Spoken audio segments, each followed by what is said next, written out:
बिस्मिल्लाहिर्रहमानिर्रहीम। अस्सलाम वालेकुम students, welcome to learn and teach by Sidra and this is Sidra Shahid. Students, आज हम क्लास 9th की बायोलॉजी का चैप्टर नंबर 2 का टॉपिक सेल पढ़ने जा रहे हैं।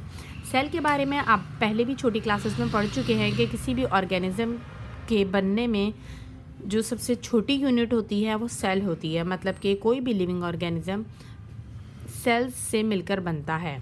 मतलब ये कि जैसे आप किसी बिल्डिंग की बात ले लें कि बिल्डिंग किस चीज़ से मिलकर बनी है, तो वो छोटे छोटे ब्लॉक्स होते हैं जिन्हें हम ब्रिक्स कहते हैं, उनकी मदद से बिल्डिंग बनती है। तो इसी तरह से छोटे छोटे सेल्स होते हैं, छोटे छोटे ब्लॉक्स लाइक स्ट्रक्चर्स होते हैं जिनकी मदद से पूरी बॉडी लिविंग ऑर्गेनिजम्स की बनती है, चाहे वो प्लांट हो, एनिमल हो, बैक्टीरिया हो, वायरस हो, कोई भी चीज़ हो।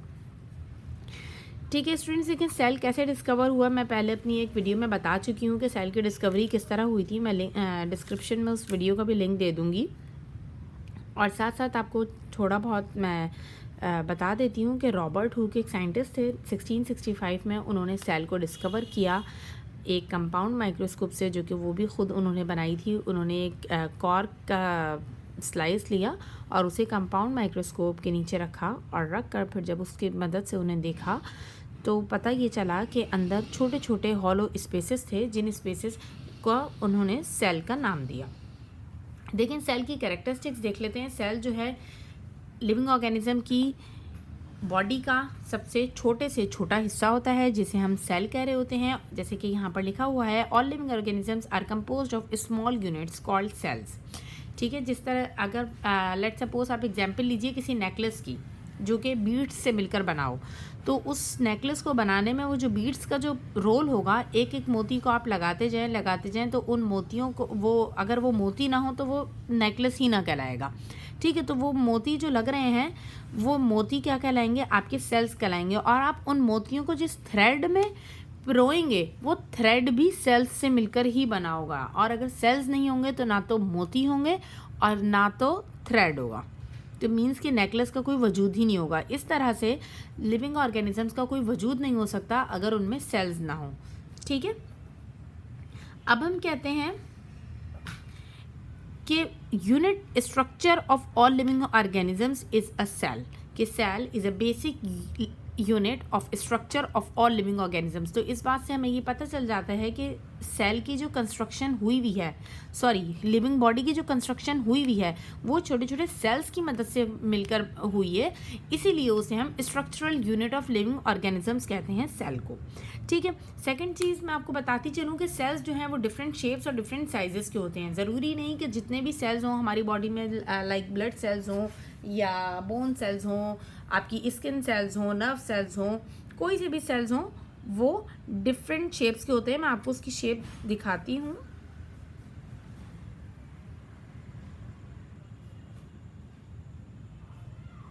ये देखिए,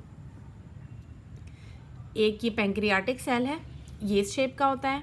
दूसरा देखिए नर्व सेल्स, ये इस तरह के होते हैं। नंबर 3 पर स्किन सेल्स देखें, ये कितने डिफरेंट हैं। इन सब की बनावट, इन सब का साइज, इन सब का फंक्शन जो होता है वो अलग होता है। ये फैट सेल्स हैं, ठीक है, मसल सेल्स, ये सब सेल्स जो होते हैं इनकी क्या होती है, इनके शेप्स और साइजेस जो होते हैं वो डिफरेंट होते हैं। ठीक है, लेकिन क्योंकि इनके शेप्स और साइजेस डिफरेंट होते हैं तो इस वजह से ही ये डिफरेंट फंक्शंस जो हैं वो परफॉर्म करते हैं। ठीक है, लाजमी सी बात है, जो बोन सेल काम करेगा वो मसल सेल बिल्कुल भी नहीं करेगा, और जो काम ब्लड सेल करेगा वो हमारा पैंक्रियाटिक सेल या नर्व सेल या स्किन सेल्स का वो काम नहीं होगा। सब सेल्स के अलग अलग काम होते हैं, इस वजह से उनके शेप्स और साइजेस भी डिफरेंट होते हैं। ठीक है, अब जैसे कि हम ये कह रहे हैं कि इनके शेप्स और साइजेस डिफरेंट होते हैं, लेकिन इसके बावजूद cells share many structures in common. Cells में बहुत सारी चीज़ें जो होती हैं वो कॉमन होती हैं, मींस के एक जैसी होती हैं। लाइक सेल मेम्ब्रेन आपको हर सेल में मिलेगी, साइटोप्लाज्म आपको हर सेल में मिलेगा, न्यूक्लियस आपको हर सेल में मिलेगा, एंडोप्लाज्मिक रेटिकुलम आपको हर सेल में मिलेगा। ठीक है, गोल्जी बॉडीज़ जो हैं वो आपको हर सेल में मिलेंगी। इस तरह की चीज़ें जो हैं वो आपको हर सेल में मिलेंगी। ठीक है, कुछ स्ट्रक्चर्स जो हैं वो आपको हर सेल में मिलेंगे, हालांकि उनके शेप्स और साइजेस हम पढ़ चुके हैं कि अलग अलग होते हैं। हर सेल का शेप भी अलग होगा, साइज भी अलग होगा, लेकिन उनमें ये जो कैरेक्टरिस्टिक्स हैं, ये जो कैरेक्टर्स हैं, ये सब में मौजूद होंगे। लाइक सेल मेम्ब्रेन होगा, साइटोप्लाज्म होगा, न्यूक्लियस, जो मैं आपको पहले बता चुकी हूँ। ठीक है, अब हम ये कह रहे हैं all basic functional activities of life occur in the cells, के ज़िंदगी की या लाइफ की जितनी भी बेसिक एक्टिविटीज़ होती हैं वो सेल्स में हो रही होती हैं। लाजमी सी बात है, बोन सेल्स फंक्शन करेंगे तो ही हमारी बोन्स जो हैं वो आगे अपना काम करेंगी।